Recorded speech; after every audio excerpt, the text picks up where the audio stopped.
กฎหมายมันบอกว่าหน้าที่ของประชาชนคนไทยนะเจ้า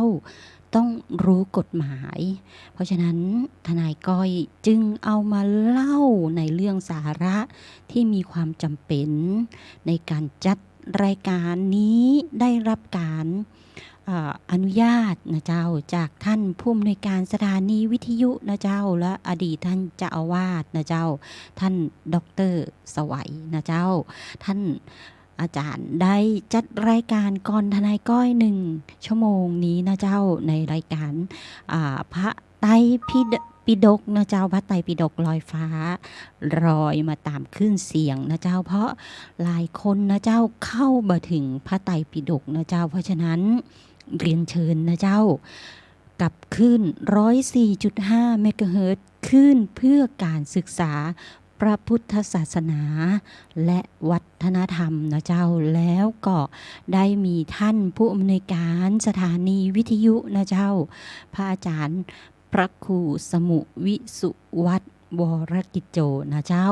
ปัจจุบันนี้เป็นเจ้าอาวาสนะเจ้าเพราะว่าท่านพระอาจารย์ดร.สวัยก็มอบหมายให้ท่านพระครูสมุวิสุวัฒน์เป็นผู้รักษาการแทนมาหลายปีแล้วนะเจ้าแล้วประกอบเห็นถึงผลงานตรงนั้นเพิ่งก็เลยได้แต่งตั้งพระอาจารย์พระครูสมุวิสุวัฒน์วรกิจโจเป็นเจ้าอาวาสแทนท่านนะเจ้าแล้วก็พระอาจารย์ดร.สวัยก็ได้ไปนำเรื่องของพระพุทธศาสนาเผยแพร่ต่างประเทศนะเจ้าในนามของคณะจัดรายการทุกคนก็อนุโมทนาสาธุกับท่านพระอาจารย์ดร.สวัยด้วยนะเจ้าตรงนี้ทนายก้อยก็นำสาระกฎหมายบางช่วงมาตอนมาเล่าให้หมู่เฮาฟังนะเจ้าในครั้งที่แล้วนี้ในเรื่องของกฎหมายที่เปิ้นจะนำเข้าเพื่อยื่นขอแก้ไขในรัฐสภาในเรื่องของอัตลักษณ์ของคนที่มีบุคลิกภาพความชอบในลักษณะของแตกต่างจากเพศสภาพของตนเองนะเจ้าเพศสภาพตามชีววิทยาตามร่างกายที่เกิดมาอันนั้นคือเป็นผู้ชายแต่ว่าอัตลักษณ์ที่ตัวเองมีจิตใจนั้นตรงกันข้ามกับเพศที่ตัวเองมีถ้าเป็นเรื่องในสมัยโบราณไม่เป็นที่ยอมรับของสังคมนะเจ้าแต่ในปัจจุบันนี้ด้วยสาเหตุของเรื่องสิทธิมนุษยชนนะเจ้าเปิ้นฮื้อมีการรองรับความชอบในเรื่องของจิตใจนะเจ้าเพราะฉะนั้นด้านจิตใจแล้วใครมีความรู้สึกอย่างไรให้เลือกได้ตามสิทธิเสรีภาพส่วนบุคคลรัฐธรรมนูญก็มีรองรับนะเจ้าเพราะฉะนั้นทางสิทธิสตรีทั้งหลายนะเจ้าแล้วก็ทางกลุ่มสังคมร้ายสังคมนะเจ้าเปิ้ลก็พยายามที่จะเขียนเพื่อขอแก้ไขเข้าไปในรัฐสภาเกี่ยวกับการใช้ชีวิตคู่นะเจ้าเพราะฉะนั้นในเรื่องของพระราชบัญญัติคู่ชีวิตก็กำลังยื่นเข้าไปโดยสำนักงานกิจการสังคมสตรีทั้งหลายนะเจ้าตรงนี้ก็นำมาเล่าให้หมู่เฮาฟังแล้วในครั้งที่แล้วนะเจ้าว่าตรงนี้นะมันเป็นประโยชน์กับพระพุทธศาสนาตรงไหนทำไมทนายก้อยเอามาจัดในรายการขึ้น104.5 เมกะเฮิรตซ์ขึ้นเพื่อการศึกษาพระพุทธศาสนาและวัฒนธรรมดั้งเดิมของเราคือผู้ชายต้องเข้าไปบวชเรียนนะเจ้าเมื่ออายุครบบรรลุนิติภาวะ20 ปีเพื่อถือว่าเป็นการตอบแทนบุญคุณนะเจ้าบุญคุณตอบแทนบุญคุณให้บิดามารดาพ่อแม่ของเรานั่นเองนะเจ้าเพื่อที่จะได้เจริญก้าวหน้าในชีวิตในภายภาคหน้าต่อไปแต่ในปัจจุบันนี้บางท่านก็บอกว่า20 ปีไม่ต้องบวชก็ได้บางท่านก็บอกว่า20 ปีต้องบวชและครอบครัวที่เคร่งครัดในเรื่องจริยธรรมนะเจ้าจารีตประเพณีทางพระพุทธศาสนาที่มีลูกเป็นผู้ชายก็บอกว่าคุณต้องบวชเดี๋ยวนี้ในเมื่อคุณอายุ20หรือคุณเป็นเด็กผู้ชายคุณต้องบวชเนนก่อนแล้วก็อายุ20ก้อยค่อยบวชนะเจ้าค่อยบวชเป็นพระภิกษุนะเจ้าและปรากฏว่า ความชอบทางด้านจิตใจของแต่ละท่านอาจจะมีตอนที่บรรลุ20แล้วบรรลุนิติภาวะ20แล้วหรืออาจจะมีก่อน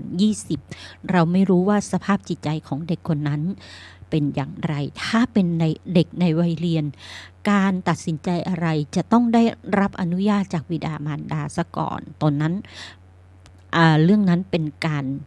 ใช้อำนาจปกครองของบุตรตามกฎหมายครอบครัวเนาะว่าเด็กต้องอยู่ในความปกครองการตัดสินใจของบิดามารดาซะก่อนแต่ในปัจจุบันนี้เด็กบางคนก็ไม่ได้อยู่ในความปกครองของบิดามารดาจะด้วยสภาพสังคมด้วยสภาพจากด้านจิตใจหลายๆรูปแบบทำให้เด็กคนนั้นกลายเป็นเด็กที่มีอัตลักษณ์ที่ตรงกันข้ามกับเพศของตัวเองเมื่อเด็กมีอัตลักษณ์ตรงกันข้ามกับเพศของเด็กตัวเองแล้วบิดาบังคับให้บุตรเรียนถามว่ามันจะขัดแย้งกันหรือเปล่านะคะเพราะฉะนั้นตรงนี้ทนายก้อยถึงเห็นด้วยว่าควรมีในเรื่องการกำหนดเพศตามความชอบอัตลักษณ์ของแต่ละบุคคลนั้นเพราะในการเข้าไปในบทเรียนในพระพุทธศาสนาแล้วต้องมีการใช้ชีวิตพูดง่ายๆใช้ชีวิตในฐานะน้องเนนที่ต้องฝึกการบวชและทีนี้ต้องมีการอาบน้ำสงน้ำต้องมีการทำนั่นทำนี่เขาเรียกว่ากิจของสงฆ์ในหลายๆรูปแบบนะคะเพราะฉะนั้นอยากจะให้ตรงนี้มีระเบียบกฎเกณฑ์กฎหมายมารองรับว่าเพศสภาพตามความชอบนั้นมีได้นะเจ้าเพราะว่าสิทธิมนุษยชนเป็นบอกไว้อย่างอันและด้วยความชอบตามแต่ละคนของแต่ละท่านนะเจ้าในเรื่องอัตลักษณ์ของบุคคลเนี้ยเมื่อออกมาแล้วมันก็จะมีการใช้ชีวิตคู่กันเมื่อการใช้ชีวิตคู่กันเกิดขึ้นมันก็จะเป็นพระราชบัญญัติคู่ชีวิตนะเจ้าตรงนี้ในรายละเอียดที่ละเอียดออกไปอีกทีเดี๋ยวทนายก้อยจะนำมาเล่าถ้าหากรัฐสภาท่านอนุญาตนะเจ้าอนุญาตแล้วก็นำทุนเกล้านะเจ้าถ้ามีสสสวเห็นด้วยและผ่านรัฐสภาทั้งสองนะเจ้าตัวแทนชาวบ้านตัวแทนผู้ทรงความรู้ในด้านต่างๆในระดับสมาชิกวุฒิสภานะเจ้าก็ตรงนี้ทนายก้อยก็เลยนำมาเล่าให้หมู่เฮาฟังไว้ก่อนเพื่อเป็นโอกาสสำหรับคนที่มีอัตลักษณ์ในชีวิตของตัวเองนะเจ้าหลายประเทศตอนนี้มีกฎหมายออกมารองรับแล้วนะเจ้าเมื่อมีกฎหมายออกมารองรับแล้วทนายก้อยก็เลยอยากให้พวกเราทำใจรอกันไปก่อนนะคะสำหรับหลายท่านนะเจ้าสำหรับหลายๆท่านที่มีความชอบตามอัตลักษณ์ของตนเองนะเจ้า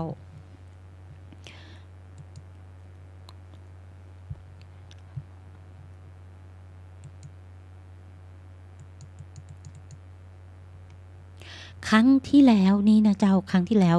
ขอหายใจ5 นาทีครั้งที่แล้วนี่ด้วยสาเหตุที่เป็นวันก่อนหลังวันพระบาทสมเด็จพระเจ้าอยู่หัวในรัชกาลที่9นะเจ้าพระบาทสมเด็จพระมหาภูมิพลอดุลยเดชมหาราชบรมนาถบพิตรทรงสิ้นพระชนม์ในวันที่13นะเจ้า13ตุลาคมที่ผ่านมาทนายก้อยก็ได้เอาประวัติของท่านนะเจ้าที่อ่านที่เว็บไซต์นะเจ้าของวิถีพีเดียเปิ้นรวบรวมในประวัติของพระองค์ท่านพระราชประวัตินะเจ้าพระราชประวัติมีพระคุณเจ้าอยู่รูปหนึ่งนะเจ้าเดิมเปิ้นจะบอกว่า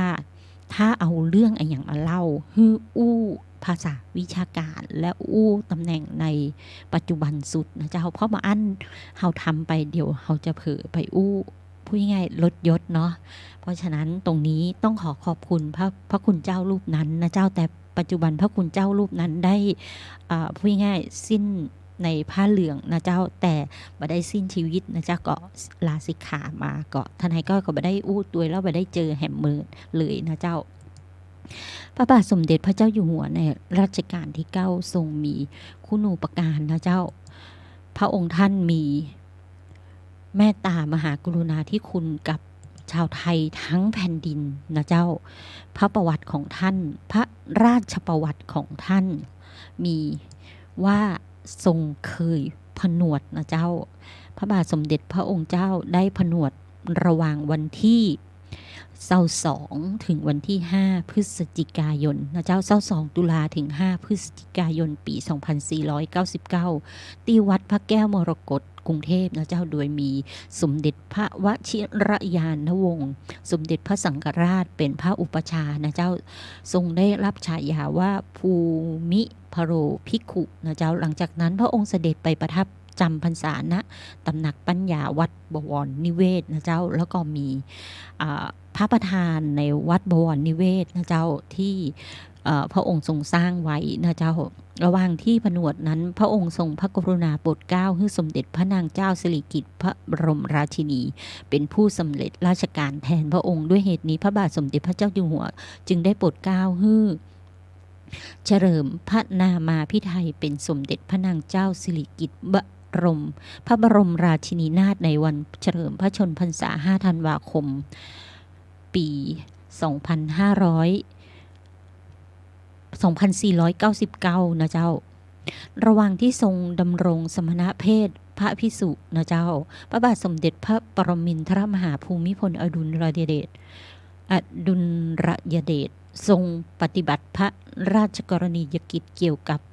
พระภิกษุนะเจ้าเป็นพระภิกษุอย่างเคร่งครัดนะเจ้าเสด็จลงพระอุโบสถทรงทำวัดเช้าเย็นตลอดจนทรงสดับพระธรรมและพระวินัยนอกจากนี้ยังได้เสด็จพระราชดำเนินไปทรงปฏิบัติพระราชกรณียกิจพิเศษเช่นในวันที่24ตุลาคม2499ได้เสด็จพระราชดำเนินไปยังวัดพระศรีรัตนศาสดารามวัดพระแก้วนะเจ้าได้เสด็จทรงร่วมทำสังฆกรรมในพิธีบวชและ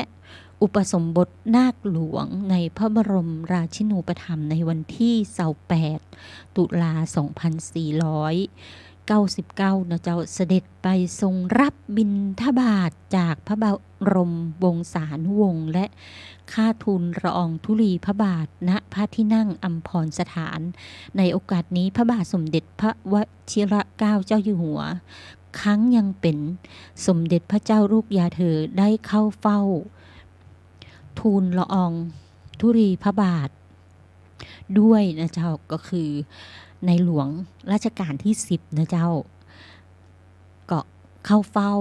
ตัวในช่วงที่ในหลวงรัชกาลที่9ทรงผนวดที่วัดพระแก้วนะเจ้าแล้วก็ทำวัดกันในการผนวดครั้งวันที่20ธันวา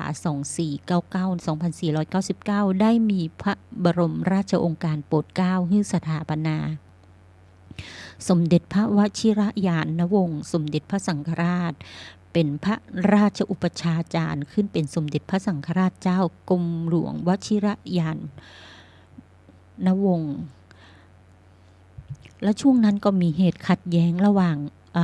รัฐบาลจอมพลแปกนะเจ้าก็คือป.พิบูลสงครามช่วงรัฐประหารปี2494นะเจ้าพฤศจิกา2494เหตุการณ์ที่เป็นฟางเส้นสุดท้ายคือการรื้อฟื้นการเสด็จสวรรคตของพระบาทสมเด็จพระเจ้าอยู่หัวในรัชกาลที่8นะเจ้าแล้วทีนี้ท่านปรีดีพนมยงค์ก็กลับประเทศในเดือนเมษายน2500พระองค์และกลุ่มกษัตริย์ก็มีการอภิปรายในสภาผู้แทนว่าพระองค์ทรงพระราชทานเงินสนับสนุนพรรคนะเจ้าและมีรายงานว่าพระองค์ทรงเสด็จไปบ้านพักของหม่อมราชวงศ์เสนีปราโมทย์ในวิกาลนะเจ้าแต่ว่านั่นเป็นเรื่องเล่านะเจ้าเรื่องเล่าโดยเฉพาะในโอกาสฉลองพุทธศตวรรษ 2500 นะเจ้ารัฐบาลกราบทูลเชิญพ ระเจ้าอยู่หัวนะเจ้าเสด็จมาทรงเป็นประธานซึ่งก็ทรงตอบรับเป็นที่เรียบร้อยนะเจ้าพระเจ้าอยู่หัวนี้หมายถึงพระเจ้าอยู่หัวในรัชกาลที่9นะเจ้าขั้นถึงวันงานทรงประชวรสามารถไปได้ทำให้ท่านนายกตัดสินใจเป็นประธานเองและเดือนสิงหาปีเดียวกันนะเจ้าท่านจอมพลสฤษดิ์ธนรัตน์นะเจ้าผู้บัญชาการทหารบกออกมาโจมตีรัฐบาลของจอมพลป.ว่าละเมิดนะเจ้าละเมิดพระราชอำนาจก็มีการขัดแย้งกันเล็กน้อยทำให้สาธารณชนเริ่มบ่ค่อยวางใจรัฐบาลนะเจ้าแล้ววันที่16กันยา2500นะเจ้าจอมพลแปกได้ขอพระราชทานพระบรมราชโองกาสเฝ้าทูลละอองพระบาทนะเจ้าเพื่อขอให้ทรงสนับสนุนรัฐบาลพระบาทสมเด็จพระปรมินทรมหาภูมิพลอดุลยเดชทรงเตือนจอมพลแปกว่าขอให้ลาออกจากตำแหน่งเสียเพื่อไม่ให้เกิดรัฐประหารแต่ท่านจอมพลปปฏิเสธ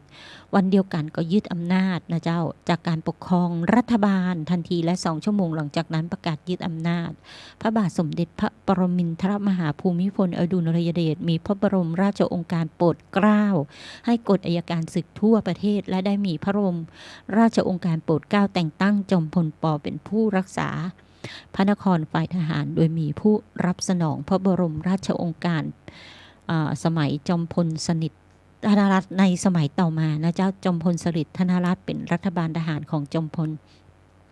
ก็ท่านได้ฟื้นฟูนะเจ้าพระราชอำนาจพระมหากษัตริย์โดยอนุญาตให้พระบาทสมเด็จพระปรมินทรมหาภูมิพลอดุลยเดชได้เสด็จออกพบประชาชนเป็นอันมากได้เสด็จประพาสถิ่นธุรกันดารตั้งงบประมาณสนับสนุนโครงการพัฒนาที่พระองค์มีพระราชดำริเริ่มด้วยนั่นเองนะเจ้าเพราะฉะนั้นตรงนี้พระบาทสมเด็จพระเจ้าอยู่หัวในรัชกาลที่9ก็ทรงเมตตานะเจ้าให้ทุกคนได้รับตามโครงการนั้นเจ้าสวัสดีค่ะขออนุญาตค่ะพอดีมีสาย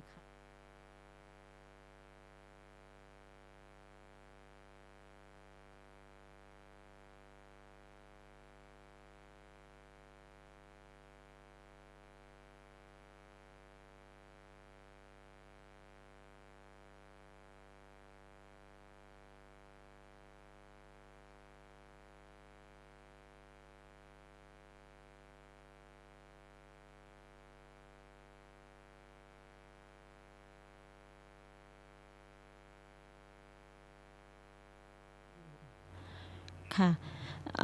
ขออนุญาตต่อนะคะ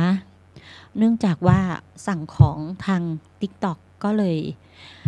มีการมาส่งถึงร้านแล้วทนายก้อยก็ไม่ได้อยู่ร้านนะคะก็เขาโทรมาแจ้งว่าโอเคนี้ส่งให้แล้วโอเคนะคะเนื่องจากว่าสมัยนั้นนะเจ้าท่านจอมพลสฤษดิ์ธนรัตน์ประกาศให้นำประเพณีเข้าเฝ้าให้เลิกปฏิบัติในสมัยพระเลิกปฏิบัติไปนะเจ้าประเภทหมอบกราบให้เข้าถวายแบบอย่างที่เราทำกันนะเจ้าแล้วกลับมาใช้ประกาศให้สถาปนาธรรมยุตินิกายขึ้นแล้วนอกจากนี้การปฏิวัติสยามในปี2475ก็ได้จัดขึ้นเป็นครั้งแรกกับการเสด็จพระราชดำเนินขบวนพยุหญาตราชลมาศนะเจ้าเพื่อถวายผ้าพักกฐินนะเจ้านำพิธีกรรมตามสมัยโบราณหลายอย่างของราชวงศ์จักรีนะเจ้าพิธีกรรมพืชมงคลนะเจ้าฟื้นฟูพิธีจารีตประเพณีในเรื่องพืชมงคลนะเจ้าพระราชสมภพของพระบาทสมเด็จพระปรมินทรมหาภูมิพลอดุลยเดชทุกวันที่5 ธันวานะเจ้าแล้วประกาศให้เป็นวันชาติไทยในวันที่24 มิถุนาตรงกับวันที่คณะราษฎรได้เปลี่ยนแปลงการปกครองเป็นผลสำเร็จนะเจ้าแล้วท่านจอมพลสฤษดิ์ก็ถึงแก่กรรมนะเจ้าในวันที่8 ธันวา2506สำนักพระราชวังก็ประกาศให้ไว้ทุกข์นะเจ้าเป็นเวลา21 วันและศพก็ได้รับพระราชทานฉัตร ทำชั้นปกติเป็นเครื่องยศของพระบรมวงศานุวงศ์ชั้นสมเด็จเจ้าฟ้ากางกั้นตลอดระยะเวลานะเจ้าแต่นี่ก็คือจอมพลสฤษดิ์ธนรัตน์ก็ได้รับฉัตรกางกั้น8ชั้น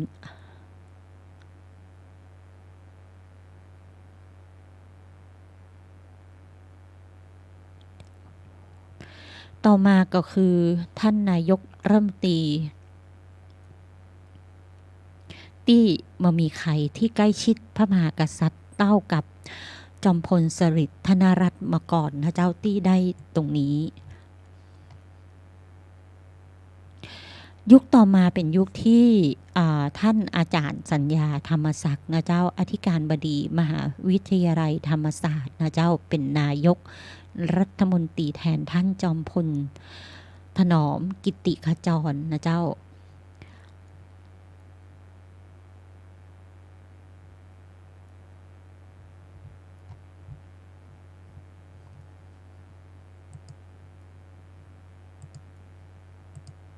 นั่นเป็นเรื่องเล่าของรัฐบาลในประเทศไทยนะเจ้า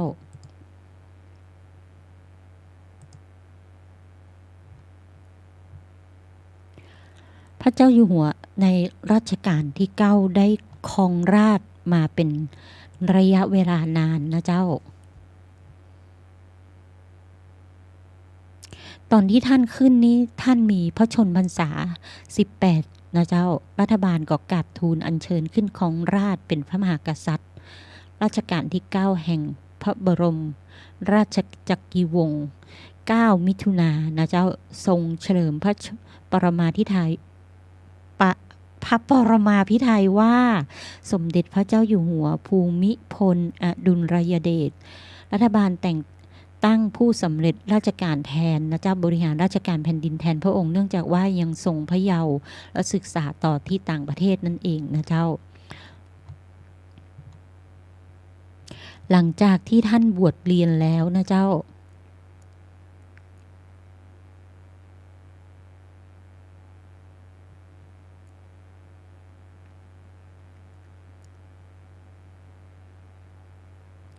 ก็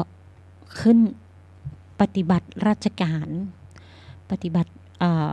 พระกรณียกิจนะเจ้าพระอัจฉริยภาพของพระองค์นะเจ้าพระบาทสมเด็จพระเจ้าอยู่หัวได้พระราชทานความรักอันยิ่งใหญ่แก่ปวงชนชาวไทยนะเจ้าพระราชภารกิจอันหนักเพื่อประโยชน์สุขของอาณาประชาราษฎร์ปรากฏเป็นที่ฮุดของเจ้าบ้านทั่วไปเทิดทูนพระองค์ท่านนะเจ้าในหมู่ชาวไทยและชาวโลกได้รับการสดุดีและทูลเกล้าถวายปริญญากิตติมศักดิ์เป็นจำนวนมากทุกสาขาวิชาทั้งยังมีพระอัจฉริยภาพด้านดนตรีนะเจ้าสูงพระราชนิพนธ์เพลงอันไพเราะนับแต่พระเยาว์จนถึงสิ้นนะเจ้ารวม47เพลงนะเจ้าซึ่งนักดนตรีทั้งไทยและต่างประเทศนำไปบรรเลงอย่างแพร่หลายเป็นที่ฮู้กันในพระอัจฉริยภาพจนสถาบันดนตรีในออสเตรเลียได้ทูลเกล้าถวายสมาชิกภาพกิตติมศักดิ์แด่พระองค์นะเจ้านอกจากนี้ยังทรงเป็นนักกีฬาพระชนะเลิศรางวัลเหรียญทองในการแข่งขันกีฬาซีเกมนะเจ้าได้รับยกย่องว่าเป็นอัครศิลปินของชาตินอกจากทรงพระปรีชาสามารถด้านดนตรีแล้วยังทรงสร้างสรรค์งานจิตรกรรมและวรรณกรรมอันทรงคุณค่าไว้เป็นทรัพย์สินทางปัญญาของชาติเช่นทรงพระราชนิพนธ์แปลเรื่องติโตนายอินผู้ปิดทองหลังพระและพระราชนิพนธ์เรื่องชาดกพระมหาชนกพระราชทานคติธรรมในการดำรงชีวิตด้วยความวิริยะอุตสาหะอดทนจนพบความสำเร็จแก่พระสงฆ์นิกรทั้งปวงนะเจ้าก็แก่เจ้าบ้านทั้งปวงนั่นเองนะเจ้าก็หมู่เฮาชาวไทยก็น้อมจงรักภักดีเป็นที่ยิ่งที่เป็นหู้จักกันมาโดยตลอดนะเจ้าบอกว่าในการสุภวรเถลิงถวันราชสมบัติ25 ปีนะเจ้าพระราชพิธี รัชดาภิเษกนะเจ้า9 มิถุนา2514พระราชพิธีมหามงคลเฉลิมพระชนมพรรษา5 รอบ 5 ธันวา2530พระราชพิธีรัชมังคลาภิเษกทรงดำรงสิริราชสมบัติยาวนานกว่าพระมหากษัตริย์ทุกพระองค์2 กรกฎาคม2531พระมหามงคลสมัยฉลองสิริราชสมบัติครบ50 ปี9 มิถุนา2539และในโอกาสพระราชพิธีมหามงคลเฉลิมพระชนมพรรษา6 รอบ 5 ธันวา2542รัฐบาลและคนไทยทั้งประเทศพร้อมใจกันจัดงานเฉลิมพระเกียรติและถวายพระพรชัยมงคลด้วยความกตัญญูสำนึกในพระมหากรุณาธิคุณล้นเกล้าล้นกระหม่อมสมพระเกียรติทุกวาระนะเจ้า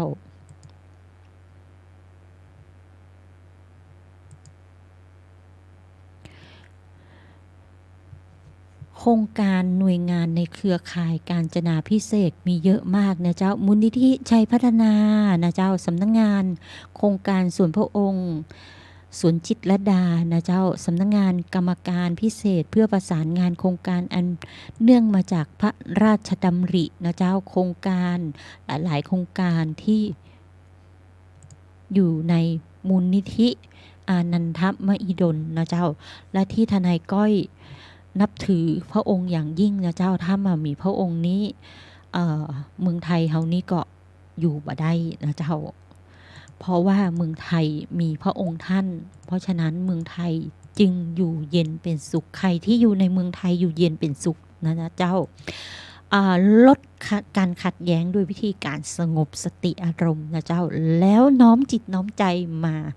เข้าพุทธศาสนานะเจ้าลองดูไม่ต้องมาเข้าโดยวิธีการกราบไหว้พระพุทธก่อนก็ได้นะเจ้าน้อมจิตน้อมใจ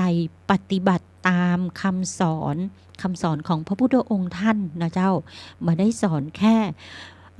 พุทโธนะเจ้าแต่ว่าลมหายใจเข้ารู้ลมหายใจออกรู้นะเจ้า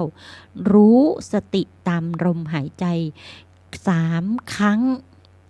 7 ครั้งแล้วท่านจะรู้ว่าคำสอนของพระพุทธองค์ท่านนั้นคือหลักวิทยาศาสตร์ตามความเป็นจริงนะเจ้า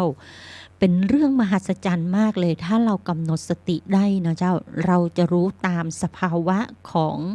บุญเดิมที่เรามีนะเจ้ามันจะตกติดตัวเรามาโดยตลอดนะเจ้าบอกว่าจะทำอะไรอย่างนะเจ้ากุศลที่ทำมาจะทำให้ท่านหลุดพ้นจากเจ้ากรรมนายเวรทั้งหลายนะเจ้าแม้ว่าเจ้ากรรมนายเวรจะสร้างสถานการณ์เพื่อใส่ความอย่างไรท่านก็จะหลุดพ้นจากวิบากกรรมนั้นได้นะเจ้าเพราะฉะนั้นกรรมในปัจจุบันท่านสามารถปฏิบัติให้หลุดจากกรรมในอดีตได้นะเจ้าไม่ใช่หลุดเพราะว่าท่านทำแล้วไปทำลายเจ้ากรรมนายเวรในอดีตนะเจ้าท่านทำกรรมปัจจุบันที่เป็นความดีจนกรรมในอดีตเขาไม่สามารถทำร้ายท่านได้นะเจ้าบอกใจว่าบางคนบอกโอ้ยฉันปฏิบัติมาเยอะเจ้ากรรมฉันทำอย่างฉันมาได้หรอกเพราะว่าฉันทำให้มันถูกหักหน้ากุตีกุตางจนคนมายอมรับมันในสังคมแล้วเนี่ยลักษณะนั้นนะเจ้าก็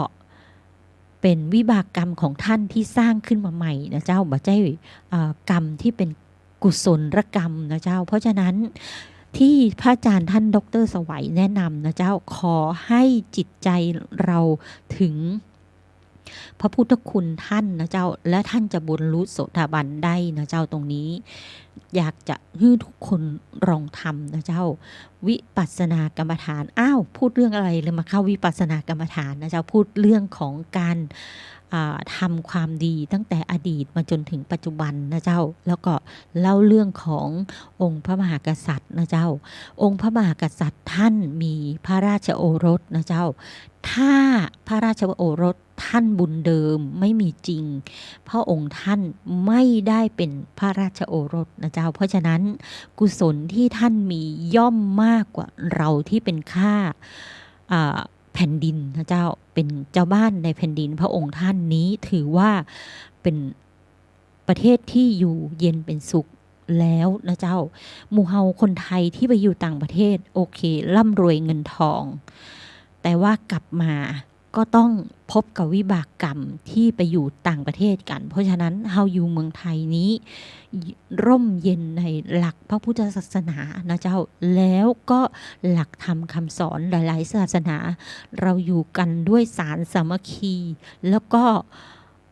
ให้ความเห็นอกเห็นใจซึ่งกันและกันตามหลักปฏิบัติของ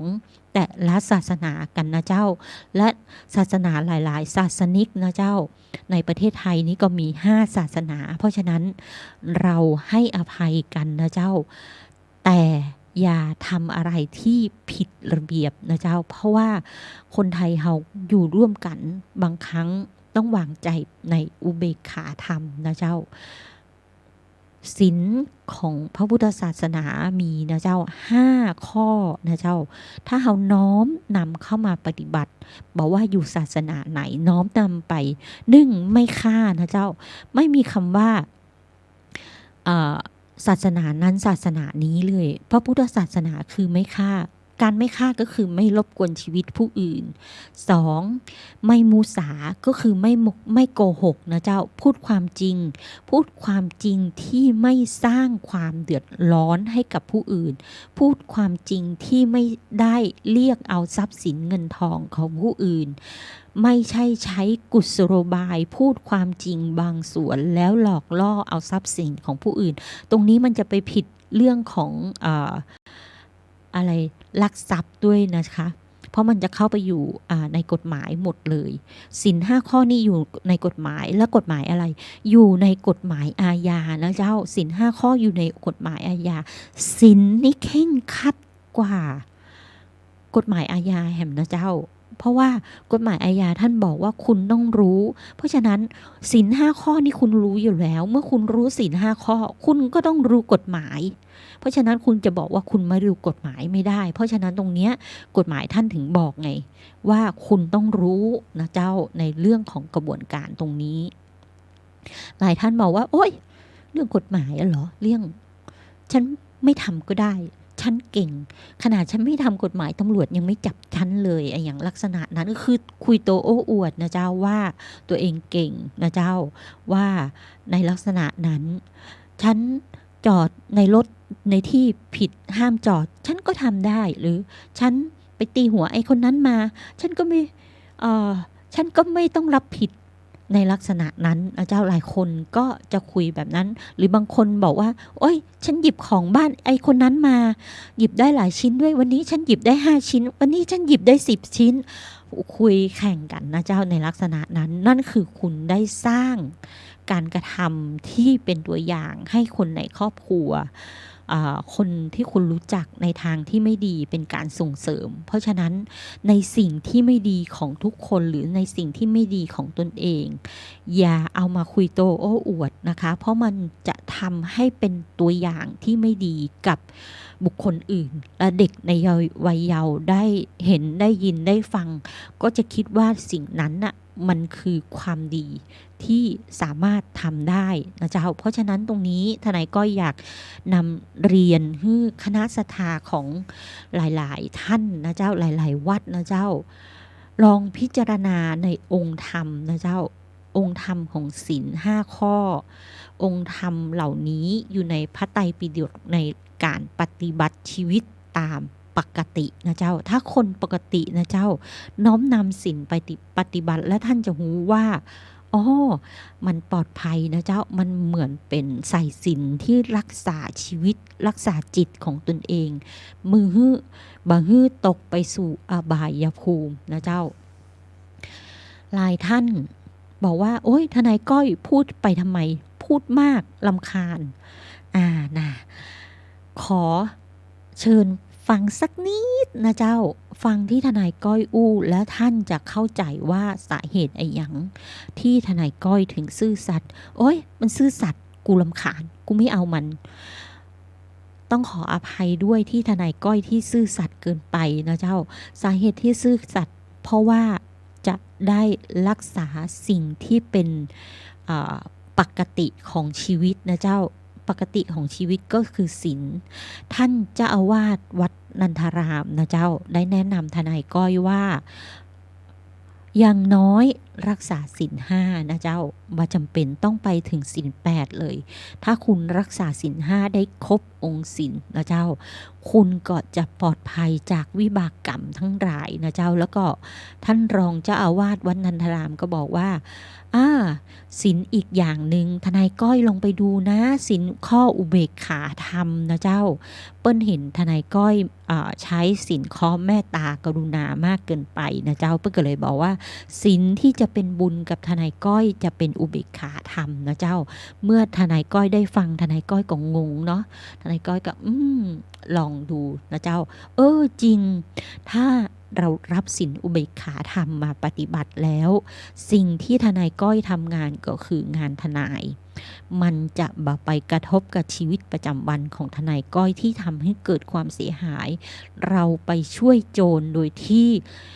เราเผลอจิตนะเจ้าเผลอจิตด้วยความสัมพันธ์ของความมิตรมวลชนในสังคม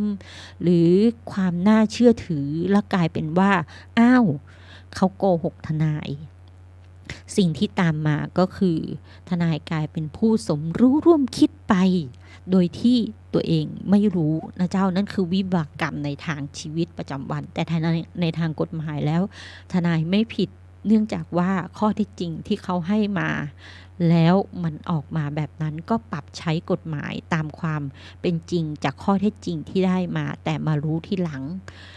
เพราะฉะนั้นกฎหมายบอกว่าในขณะที่ทำรู้หรือไม่ว่าความเป็นจริงที่ตนทำลงไปนั้นเป็นเรื่องที่ผิดนะเจ้านี่มันก็เข้าอยู่ในข้อกฎหมายทั้งนั้นเพราะฉะนั้นเปิ้ลฮ้องว่า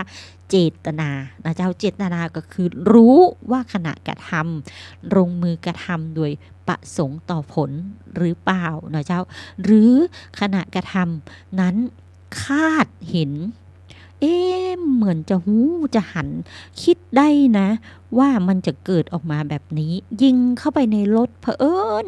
ตั้งใจจะยิงยางรถนะเจ้ามันแต่กระสุนมันเบี่ยงออกไปโดนคนขับโดยที่เขาไม่ได้ตั้งใจจะยิงคนขับแต่ตั้งใจจะยิงคนนั่งข้างๆคนขับนั่นคือปัญหาว่าคาดเห็นว่าเล็งเห็นว่ากระสุนนั้นจะโดนคนในรถนะเจ้าเพราะฉะนั้นตรงนี้ทนายก้อยก็เลยเชื่อนะเจ้าเชื่อในหลักของพระพุทธศาสนาเมื่อก่อนนี้ฟังแค่นั้นเองฟังและเชื่อตามครอบครัวในเรื่องของพระพุทธศาสนานะเจ้าทนายก้อยยังงงเลยว่าเมื่อก่อนนี้ครอบครัวทนายก้อยสั่งไว้เด็ดขาดเลยว่าไปวัดห้ามเอาของวัดกลับบ้านนะเจ้าไปวัดบ่ต้องเอาอย่างของวัดกลับบ้านแล้วไปวัดก็บ่ต้องกินบ่เอาของกินกลับมาก็ได้บ่ต้องไปสนใจในลักษณะนั้นทนายก้อยก็งงเนาะเพิ่งมาเข้าใจเวลาอ่านหลักของพระพุทธศาสนานะเจ้าหลักในเรื่องของกินของตาลที่เอากลับบ้านนะเจ้าเพราะว่าถ้าบัดได้รับอนุญาตนะเจ้าจะกลายเป็นเปรตเป็นผีนะเจ้าตรงนี้มีพระคุณเจ้าหลายท่านนะเจ้าได้เห็นนะเจ้าคนที่เคยอยู่วัดนะเจ้าแล้วต้องอยู่เฝ้าวัดนะเจ้าโหยหานะเจ้าจะกินก็ขยากกินก็บ่ได้กินนะเจ้าก็ต้องมีคนตานฮื้อเมื่อมีคนตานฮื้อก็ต้องอดนะเจ้าตรงนั้นทนายก้อยก็เลยอยากนำเรียนนะเจ้าตรงนี้เป็นวิบากกรรมที่ยกมาเป็นตัวอย่างให้หมู่เฮาได้รับรู้ว่าหยิบของผู้อื่นไปนะเป็นความผิดตามกฎหมายในเรื่องอาทินนานะเจ้าเอาทรัพย์ของผู้อื่นไปแล้วตัวกฎหมายก็อยู่ในประมวลกฎหมายอาญาผู้ใดลักทรัพย์ของผู้อื่นนะเจ้าแล้วในเรื่องสินข้อกาเมนั้นก่อนในเรื่องของการข่มขืนในเรื่องของการอนาจารนะเจ้าผู้ใดกระทำผิดในทางเพศต่อผู้อื่นนะเจ้าบเดียวเป็นผู้อื่นแล้วนะเจ้าเพศปัจจุบันนี้มีทั้งเพศหญิงเพศชายที่ถูกกระทำทางเพศสินข้อกาเมนะเจ้ากาเมตรงนี้ทุกท่านย่อมทราบในศีลห้าเพราะว่าประเทศไทยเราเกิน 70% นะเจ้าที่เป็นศาสนาพุทธนะเจ้า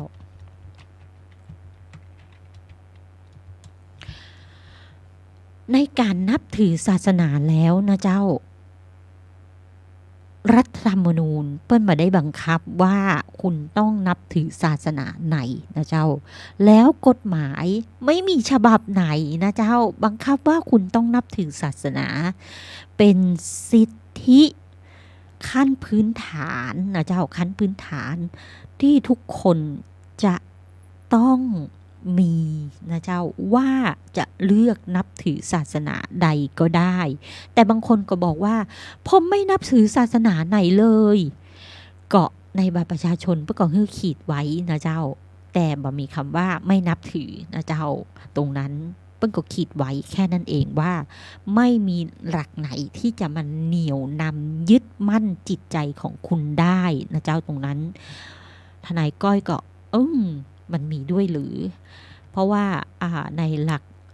ที่ทนายก้อยได้รับมาจากครอบครัวนะเจ้าบอกว่าจะไปนั่งเรียนในโรงเรียนรับมาจากโรงเรียนนะเจ้าหรือรับมาจากเพื่อนบ้านหรือรับมาจากมิตรมวลชนทั้งหลายนะเจ้าหลักศีลห้าเนี่ยมันเป็นเรื่องหลักปกติของชีวิตนะเจ้าหลักปกติที่บะสร้างความเดือดร้อนให้กับใครเลยนะเจ้าศีลห้านี่ถูกค้นพบโดยพระพุทธศาสนาเปิ้นบอกว่าศีลเกิดขึ้นครั้งแรกในสมัยพระเจ้าสมณะพระเจ้าสมสติราชทนายก้อยจำมาได้แล้วสุมาเตอ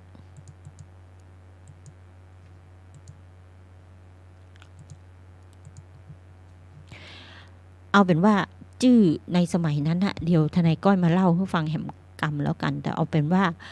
ช่วงที่เปิ้นเกิดศีลนี่นะเจ้าเป็นช่วงที่พระพุทธศาสนารุ่งเรืองนะเจ้าโดยครั้งนั้นเกิดขึ้นสมัยศีลข้อที่2ก็คือห้ามลักทรัพย์นะเจ้าศีลข้อที่3เกิดตามมาคือห้ามประพฤติผิดในกามศีลข้อที่2นี้เกิดเป็นการโกหกหลอกลวงบ่ยอมรับสารภาพผิดจึงเกิดเป็นศีลข้อที่4คือห้ามพูดเท็จและเมื่อเกิดความขัดแย้งกันอย่างรุนแรงขึ้นก็มีการฆ่าแกล้งกันก็เป็นศีลข้อที่1ห้ามฆ่าสัตว์นะเจ้าศีล5ข้อก็คือห้ามดื่มศีลข้อ5คือห้ามดื่มสุราเป็นเล่าว่าเป็นการประพฤติเกิดจากอุบัติเหตุมีคนเดินทางไปพบน้ำขังบริเวณตามง่ามไม้เมื่อสังเกตนกดื่มน้ำเข้าไปแล้วก็มีอาการเมานะเจ้าพยายามจะบินขึ้นฟ้าก็บินมาได้ก็มีคนทดลองดื่มดูนะเจ้าก็หูว่าม่วนขนาดแล้วต่อมาก็เลยกลายเป็นศีลข้อที่5บางยุคบางสมัยที่เปิ้ลบอกว่ากุรุธรรมนะเจ้าหมายถึงธรรมะของชาวแคว้นกุรุที่อยู่ในชมพูทวีปนะเจ้ายึดถือปฏิบัติกันนะเจ้าในเรื่องศีล5เนี้ยได้ผ่านมาสักระยะหนึ่งพระพุทธศาสนาก็เกิดขึ้นพระพุทธเจ้าก็ทรงนำบัญญัติเหล่านี้มาเป็นหลักในการประพฤติปฏิบัติของพุทธบริษัทเริ่มต้นจากอุบาสกอุบาสิกานะเจ้า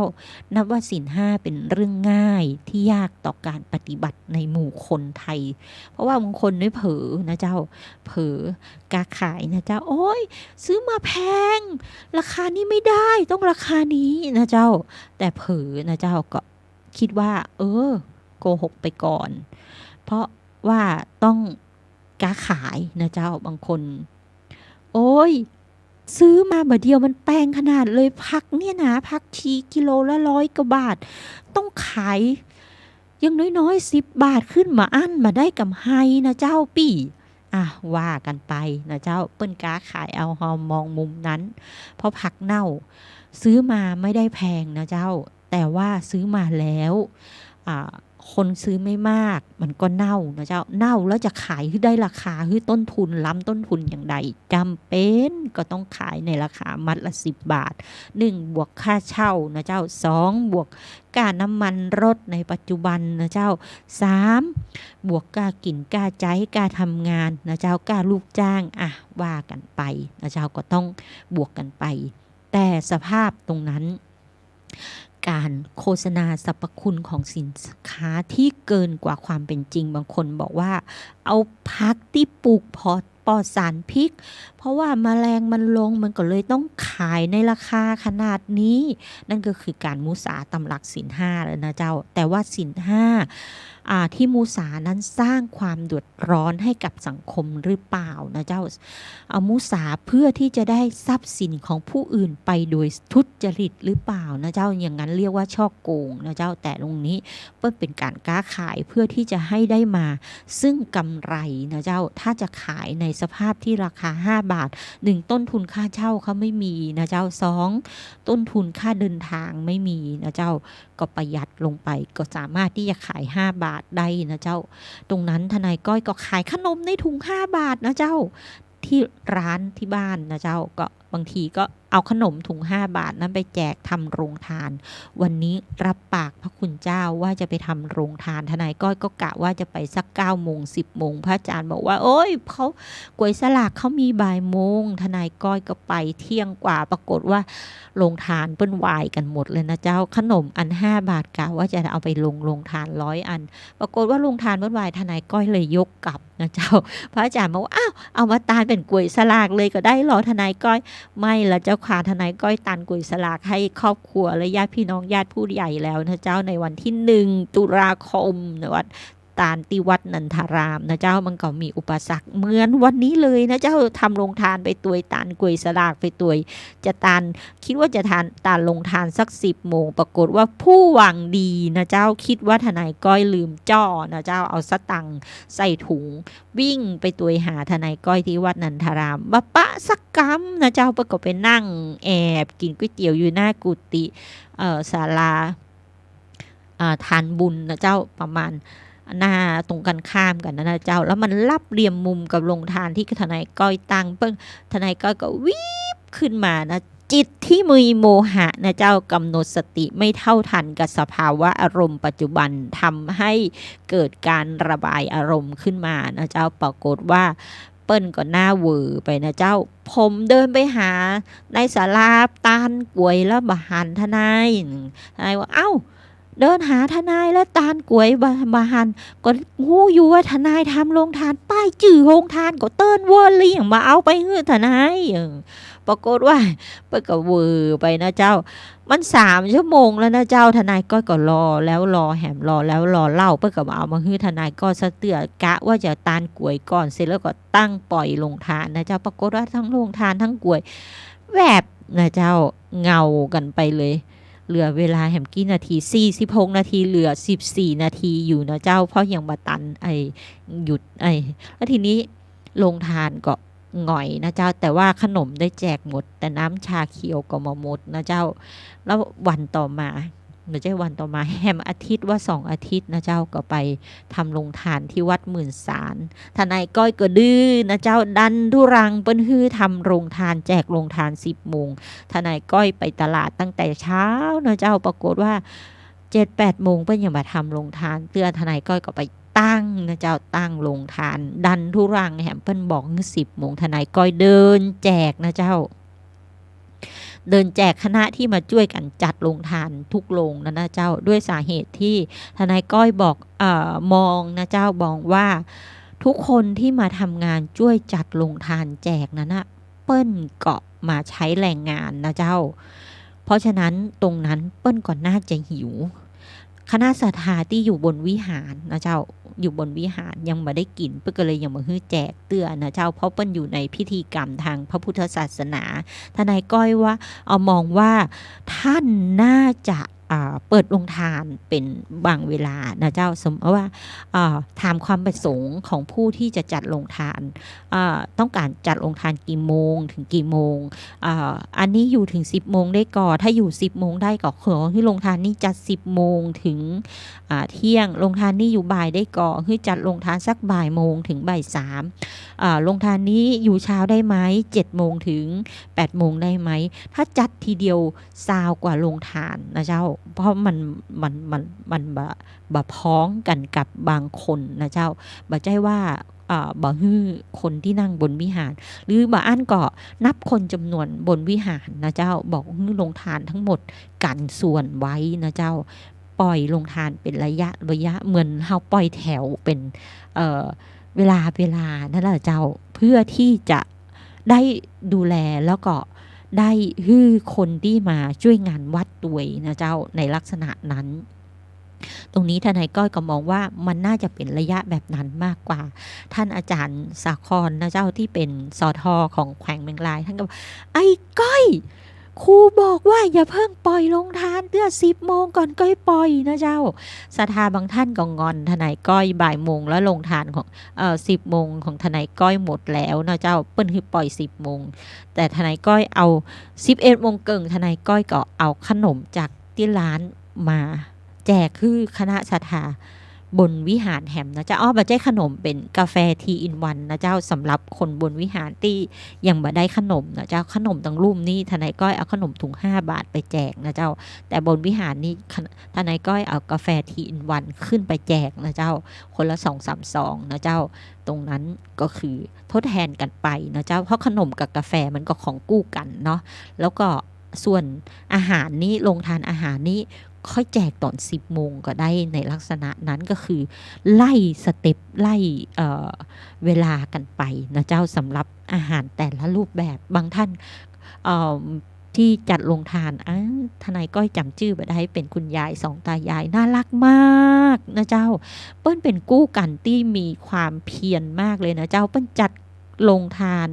ของหวานหรือว่าขนมอะไรอย่างทนายก้อยก็จำมาได้นะเจ้าก็วิ่งกับมาฮื้อทนายก้อยอยู่ทนายก้อยเอาไปฮื้อเปิ้ลก่อนคุณตานะเจ้าคุณตานั่งรถเข็นทนายก้อยวิ่งเอาขนมไปฮื้อเปิ้ลก่อนที่จะเปิดโรงทานของตามเวลาของวัดนะเจ้าพอเปิ้ลนั่งปุ๊บทนายก้อยเอาไปให้คุณยายก็คุยฉันก็ได้นะเธอไม่ใช่เธอจะได้คนเดียวนะในลักษณะนั้นนะเจ้าก็คุณตาคุณยายน่ารักมากเลยนะเจ้าแล้วคุณตามีความภาคเพียรมากเลยนะเจ้าจะตานปัจจัยเพราะคุณเจ้าบนวิหารนะเจ้าคุณตาเดินไม่ค่อยได้ต้องใส่ไม้วอล์กเกอร์นะเจ้าต้องถือไม้วอล์กเกอร์ต้องนั่งรถเข็นแต่คุณตาก็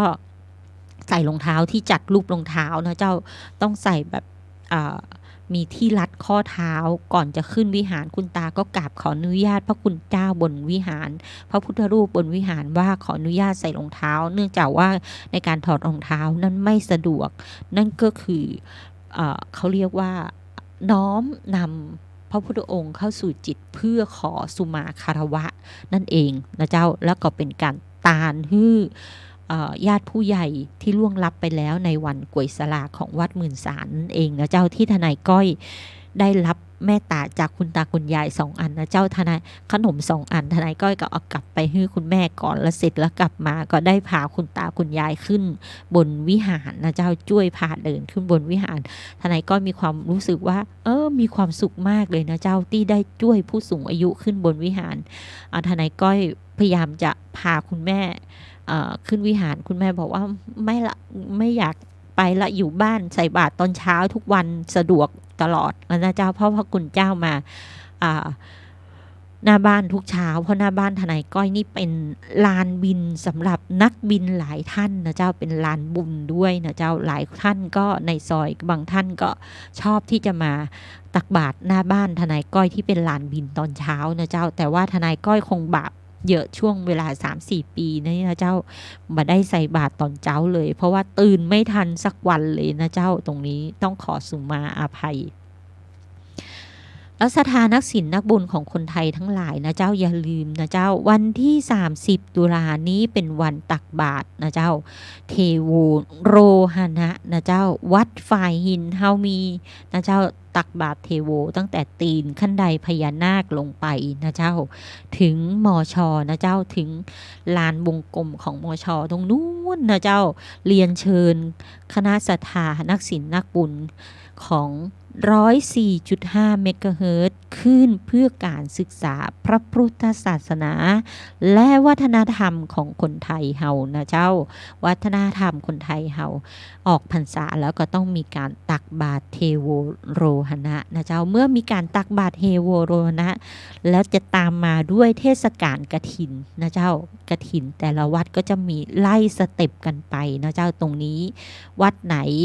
จัดเมื่อไหร่นะเจ้าเดี๋ยวทนายก้อยจะมาเล่าให้ฟังแหมนะเจ้าเหมือนกล้วยสลากนะเจ้าตีวัดหมื่นสารทนายก้อยก็ไปทำโรงทานและโรงทานต่อมาที่ทนายก้อยไปทำก็คือที่วัดธาตุคำนะเจ้าขนม100 อันนะเจ้าขนมไม่ใช่ขนมขบเคี้ยวนะเจ้าเป็นขนมไข่พ่องข้าวซอยตัดพ่องเซนด์วิชพ่องขนมสดใหม่นะเจ้าเอาไปกินกับนมได้นะเจ้าบางท่านก็2 อัน 3 อันทนายก้อยบ่ได้ซีเรียสของที่ท่านมารับนะเจ้าขนมนั้นนะเจ้าบางท่านก็5 อันก็ว่ากันไปทนายก้อยก็บอกว่านะเจ้าบางทียังไม่ได้ตาลเตื้อทนายก้อยก็ใส่ถุงนะเจ้าคือป้อกาแม่กาสลักบินแบ่งนะเจ้าเพราะเป็นเตียวขายทั้งวันเป็นเตียวขายทั้งวันบางครั้งเปิ้นก็จะอาจจะหิวทนายก้อยก็เลยเอามาแจกคือเปิ้นนะเจ้าโดยที่คุณบ่ต้องมาหยิบเองก็ใส่ถุงให้เปิ้นแยกต่างหากเลยนะเจ้าเพราะว่าบางครั้งความรู้สึกที่เปิ้นรับไปอิ่มแล้วมีความรู้สึกว่าไม่ได้เหมือนขอทานที่ไปหยิบของนั้นความรู้สึกตรงนั้นจะเป็นปิติดีกว่ามากกว่าที่จะมาหยิบแล้วโดนด่าหรือมาหยิบแล้วโดนว่าในลักษณะนั้นทนายก้อยอยากให้มันมีความสุขที่ได้กินได้รับการยื่นให้นะเจ้าเพราะว่าบางท่านบอกว่าไม่อยากไปหยิบของโรงทานเหมือนเราเป็นคนขอทานที่ไปขอจากเขานะเจ้าเปิ้นบอกว่าปี้มาเคยหยิบของโรงทานถ้ามาเคยหยิบของโรงทานบอกทนายก้อยได้เจ้าทนายก้อยหยิบไปฮื้อถึงตี้เลยนะเจ้า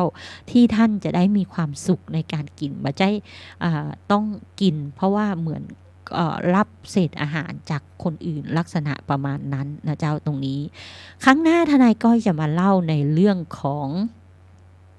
สารลดกฎหมายที่กำลังเข้าแก้ในรัฐสภาหลายเรื่องนะเจ้าอยู่ในเอกสารหนังสือจุลนิตินะเจ้าทนายก้อยเพิ่งอ่านตะวานี่วันนี้ยังบ่กล้าเล่าเตื้อนะเจ้าเพราะว่ามันมีประเด็นหลายประเด็นที่ทนายก้อยยังไม่ได้ศึกษาคือแม่นยำนะเจ้าครั้งหน้าจะมาเล่านะเจ้าและจะมาวิเคราะห์วิจารณ์กันต่อไปว่าเราจะอยู่ได้อย่างไรอย่างมีความสุขในสังคมปัจจุบันนี้โควิดและสภาพจิตใจที่กระแทกแดกดันกันนะเจ้าอยู่ที่ตัวเรานะเจ้าจะอยู่อย่างไรให้มีความสุขกับหลักพระพุทธศาสนากับศีล 5วิปัสสนากรรมฐานพิจารณาให้รู้ตามความเป็นจริงและกำหนดในสภาวะปัจจุบันนะเจ้าตนเป็นที่พึ่งแห่งตนในหลักพระพุทธศาสนาเจ้านมัสการลาและสวัสดีญาติธรรมทุกท่านเจ้า